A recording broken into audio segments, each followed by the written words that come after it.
Shalom Bapak Ibu, Saudara-saudari. Hari ini Rabu tanggal 1 Juni 2022. Kita akan belajar kebenaran firman Tuhan mengenai peranan Roh Kudus dalam penginjilan. Peranan Roh Kudus dalam penginjilan sangat penting bagi kehidupan dan pelayanan pemberitaan Injil bagi orang yang mengaku percaya Tuhan Yesus sebagai Tuhan dan Juru Selamat secara pribadi. Dr. Lukas dalam pimpinan tuntunan, arahan, bimbingan, dan ilhaman Roh Kudus menulis dalam Kisah Para Rasul 1 ayat 8. Mengatakan demikian, tetapi kamu akan menerima kuasa kalau Roh Kudus turun ke atas kamu, dan kamu akan menjadi saksiku di Yerusalem dan di seluruh Yudea dan Samaria dan sampai ke ujung bumi. Bapak, Ibu, Saudara-saudari, para rasul bisa menjadi saksi Kristus yang berhasil kalau mereka menerima kuasa dari tempat Maha Tinggi, yaitu Roh Kudus yang adalah pribadi ketiga dari Tritunggal. Peranan Roh Kudus dalam penginjilan yang pertama, Roh Kudus memberikan kuasa memimpin dan menyertai pemberitaan Injil. Kata kuasa dalam bahasa Yunani menggunakan kata dunamis. Kata ini bukan sekedar kekuatan atau kemampuan biasa. Istilah dunamis secara khusus menunjukkan kepada kuasa yang bekerja atau berkarya, dan juga kuasa yang bereaksi. Dr. Lukas memberikan penekanan bahwa kuasa Roh Kudus termasuk kekuasaan untuk mengusir roh-roh jahat dan urapan untuk menyembuhkan orang sakit sebagai kedua tanda penting yang menyertai pemberitaan kerajaan Allah. Ketika Tuhan Yesus mengutus murid-muridnya, Ia memperlengkapi atau memberikan kuasa untuk menyertai mereka. Matius pasal 28 ayat 18 sampai 20. Yesus mendekati mereka dan berkata, "Kepadaku telah diberikan segala kuasa di sorga dan di bumi. Karena itu, pergilah jadikanlah semua bangsa muridku, dan baptislah mereka dalam nama Bapa dan Anak dan Roh Kudus, dan ajarlah mereka melakukan segala sesuatu yang telah kuperintahkan kepadamu. Dan ketahuilah aku menyertai kamu senantiasa sampai kepada akhir zaman." Demikian juga janji Yesus sebelum naik ke surga dalam Kisah Para Rasul 1 ayat 8. Ketika Yesus memanggil murid-muridnya untuk memberitakan Injil, Ia memberikan kuasa untuk mengalahkan kuasa kegelapan. Dalam Lukas pasal 9 ayat 1, 2, dan ayat yang ke-6. Maka Yesus memanggil ke-12 muridnya lalu memberikan tenaga dan kuasa kepada mereka untuk menguasai setan-setan dan untuk menyembuhkan penyakit-penyakit. Dan Ia mengutus mereka untuk memberitakan kerajaan Allah dan menyembuhkan orang. Lalu pergilah mereka dan mereka mengelilingi segala desa sambil memberitakan Injil dan menyembuhkan orang sakit di segala tempat.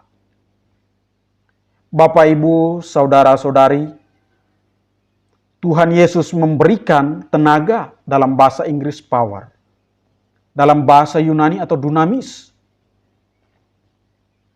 dan kuasa dalam bahasa Inggris authority, dalam bahasa Yunani exousia. Ketika Ia mengutus murid-muridnya dan mereka pun pergi dengan kuasa dari Tuhan, tugas yang mereka lakukan adalah tugas yang berhadapan langsung dengan kuasa kegelapan. Ini tugas yang berat, ada tantangan yang dihadapinya. Mereka adalah manusia yang terbatas dan banyak kekurangan. Itulah sebabnya Tuhan Yesus memberikan kuasa itu kepada mereka. Kuasa yang sama itu juga Tuhan berikan kepada kita yang hidup dan melayani saat ini.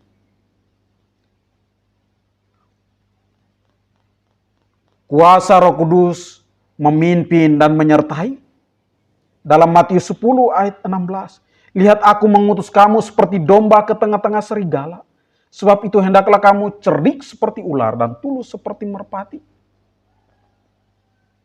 Bahkan pada waktu itu mereka ditangkap dan diserahkan kepada majelis agama, Sanhedrin. Bukan berarti mereka kalah, tetapi mereka akan mengalami kemenangan. Walaupun mereka telah dibawa menghadap gubernur dan raja karena Yesus. Tetapi justru menghasilkan kesaksian kepada orang kafir. Penyertaan Roh Kudus dalam pemberitaan Injil sangat nyata. Kita membaca juga Matius pasal 10 ayat 19-20.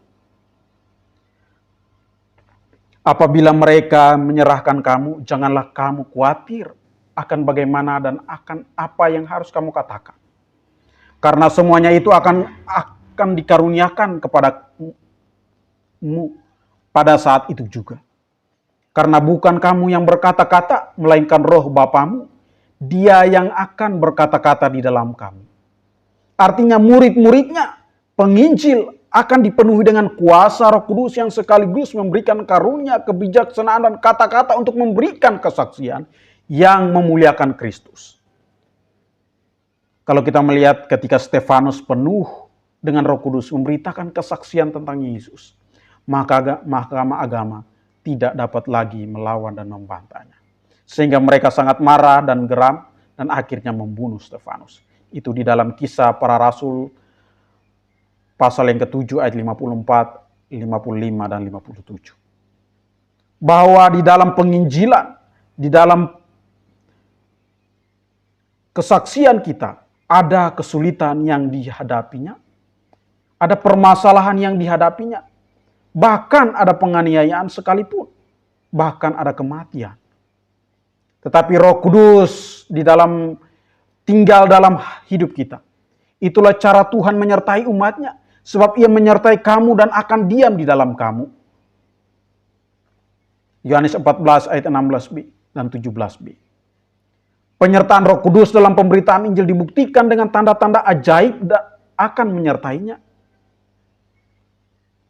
Dalam Markus 16 ayat 15-18. Pergilah ke seluruh dunia. Beritakanlah Injil kepada segala makhluk. Siapa yang percaya dan dibaptis akan diselamatkan. Tetapi siapa yang tidak percaya akan dihukum. Tanda-tanda ini akan menyertai orang-orang yang percaya. Mereka akan mengusir setan-setan demi namaku. Mereka akan berbicara dalam bahasa-bahasa yang baru bagi mereka. Mereka akan memegang ular.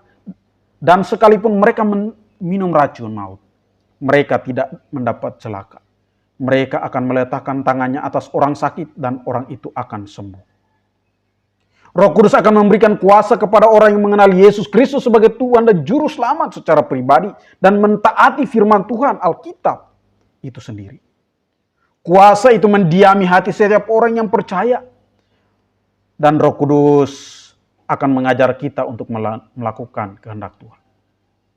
Yohanes 14 ayat 26. Roh Kudus juga menyadarkan kita dari segala dosa-dosa kita. Yohanes 16 ayat 8-9. Roh Kudus memimpin kita kepada kebenaran.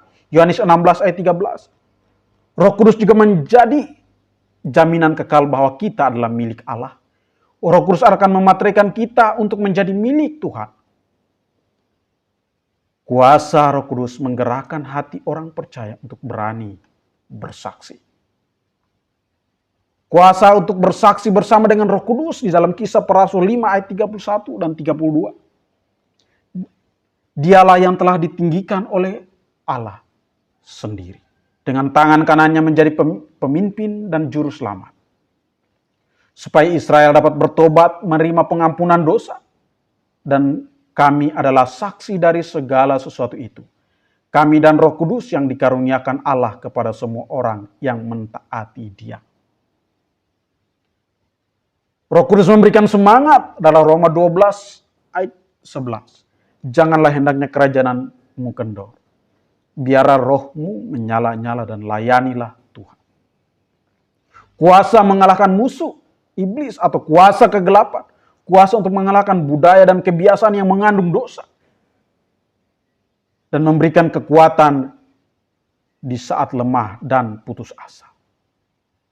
2 Timotius 1 ayat 7, sebab Allah memberikan kepada kita bukan roh ketakutan, melainkan roh yang membangkitkan kekuatan, kasih, dan ketertiban. Roh Kudus melengkapi orang percaya dengan karunia. Allah menunjukkan kesaksian mereka oleh tanda-tanda dan mujizatnya. Mujizat dan oleh berbagai pernyataan kekuasaan dan karena Roh Kudus yang dibagi-bagikannya menurut kehendaknya. Ibrani 2 ayat 4. Roh Kudus akan memberikan penghiburan dan kemenangan bagi kita.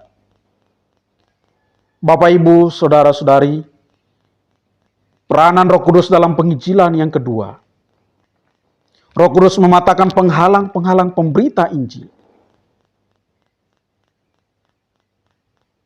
Bagi orang Yahudi beranggapan bahwa keselamatan hanya untuk bangsa Yahudi, tidak untuk bangsa-bangsa non-Yahudi. Roh Kudus sangat berperan di dalam meruntuhkan tembok-tembok penghalang itu. Roh Kudus menghendaki penganiayaan terjadi di Yerusalem dalam Kisah Rasul 8 ayat 1 dan 4. Yang mengakibatkan orang-orang Yahudi keluar dari kota Yerusalem ke daerah-daerah yang memungkinkan mereka memberitakan Injil. Sebagai contoh, Filipus memberitakan Injil ke Samaria, Kisah Rasul 8. Bapak, Ibu, Saudara-saudari, Petrus yang merasa bingung mendapat penglihatan supaya memberitakan Injil bagi orang-orang non-Yahudi. Petrus yang menaruh prasangka itu oleh pimpinan Roh Kudus pergi ke rumah Kornelius, seorang perwira Romawi yang tidak bersunat. Di dalam Kisah Para Rasul 10 ayat 16 sampai 19. Petrus mengetahui bahwa saudara-saudara yang ada di Yerusalem tidak dapat menerima apa yang dilihat dan dilakukan Petrus di rumah Kornelius. Dan juga Paulus oleh Roh Kudus dapat menyeberang Makedonia. Setelah melihat penglihatan malam hari, pergilah Paulus memberitakan Injil kepada orang-orang Makedonia, benua Eropa saat ini. Roh Kudus meruntuhkan tembok-tembok penghalang sehingga Injil dapat menembus kepada segala bangsa. Nubuatan Yesus dalam Kisah Para Rasul 1 ayat 8 tergenapi karena pekerjaan Roh Kudus. Bapak, Ibu, Saudara-saudari, bahwa penghalang kita saat ini di dalam persekutuan gereja. Apakah orang Kristen tidak rela berkorban untuk memberitakan Injil? Apakah orang Kristen kurangnya mengutus, mendoakan penginjil atau mendukung penginjilan? Inilah penghalang. Jika gereja tidak melakukan ini, maka gereja tidak menjadi saksi yang baik di tengah-tengah dunia yang membutuhkan keselamatan. Penghalang di dalam, apakah zona nyaman kita? Di dalam rutinitas dan persekutuan-persekutuan yang kita lakukan. Itu baik adanya. Tetapi marilah kita melihat keluar dunia sekeliling kita yang membutuhkan anugerah keselamatan dari Tuhan Yesus.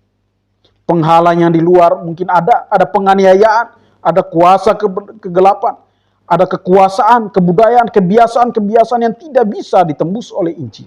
Tetapi karena peran Roh Kudus, penghalang itu akan kita lalui dengan penyertaan dan pimpinan daripada karya dan penyertaan Roh Kudus.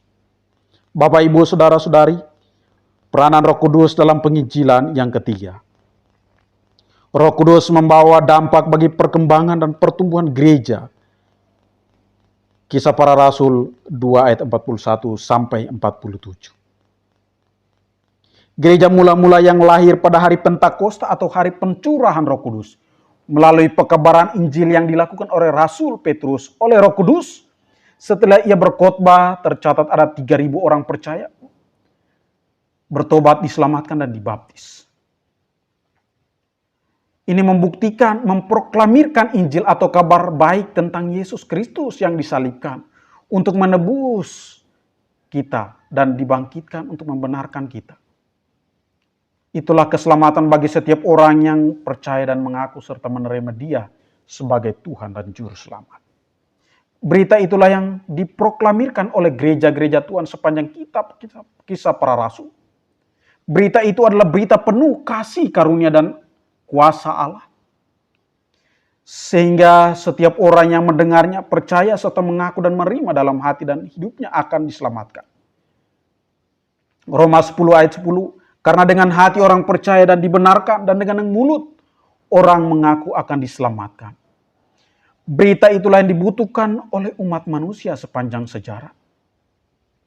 Umat manusia yang dikuasai oleh dosa dan akan menuju kebinasaan kekal. serta yang tidak sanggup dengan usaha baik maupun untuk menyelamatkan dirinya. Berita itulah yang harus terus-menerus diberitakan oleh gereja-gereja Tuhan sepanjang zaman. Juga oleh gereja kita sampai saat ini. Jika kita ingin gereja kita terus bertumbuh, maka teruslah mengabarkan Injil. Pekabaran Injil adalah bagaikan peredaran aliran darah dalam tubuh manusia. Jikalau peredaran aliran darah dalam tubuh kita baik dan lancar, maka kita akan memiliki tubuh yang sehat. Sebaliknya, jika peredaran aliran darah tidak lancar dan terganggu, maka kita akan menjadi orang yang sakit. Demikian juga dengan gereja. Jika gereja tidak mengabarkan Injil, maka gereja akan sakit dan lama-kelamaan kalau tidak disehatkan kembali, maka gereja akan mati. Bapak, Ibu, Saudara-saudari, jikalau semua orang Kristen ingin gereja sekarang ini harus hidup dan bertumbuh, maka semua orang percaya harus terlibat dan mendukung semua usaha pekabaran Injil yang dilakukan dengan berbagai karunia yang Tuhan berikan kepada gereja. Gereja yang tidak mengabarkan Injil adalah gereja yang siap untuk mati. Rasul Paulus berkata dalam 1 Korintus 19 ayat 16, "Karena jika aku memberitakan Injil, aku tidak mempunyai alasan untuk memegahkan diri. Sebab itu adalah keharusan bagiku. Celakalah aku jika aku tidak memberitakan Injil." Jadikanlah kita gereja sekarang ini adalah gereja yang mengabarkan Injil. Memberitakan Injil dan melakukan kebenaran firman Tuhan yang murni, dengan motivasi yang baik, dengan tindakan-tindakan yang memuliakan Tuhan dan membawa berkat bagi banyak orang. Bapak, Ibu, Saudara-saudari, kesuksesan pemberitaan Injil sangat bergantung kepada penerimaan terhadap Roh Kudus dan kuasanya. Roh Kudus akan memungkinkan pemberitaan Injil penuh kuasa dan para murid atau orang percaya memiliki keberanian untuk bersaksi bagi Kristus. Sehingga orang yang hilang dapat dimenangkan dan diajarkan untuk mentaati semua yang diperintahkannya. Jadi peranan Roh Kudus dalam penginjilan. Roh Kudus memberikan kuasa memimpin dan menyertai pemberita Injil. Roh Kudus mematahkan penghalang-penghalang pemberita Injil. Roh Kudus membawa dampak bagi perkembangan dan pertumbuhan gereja.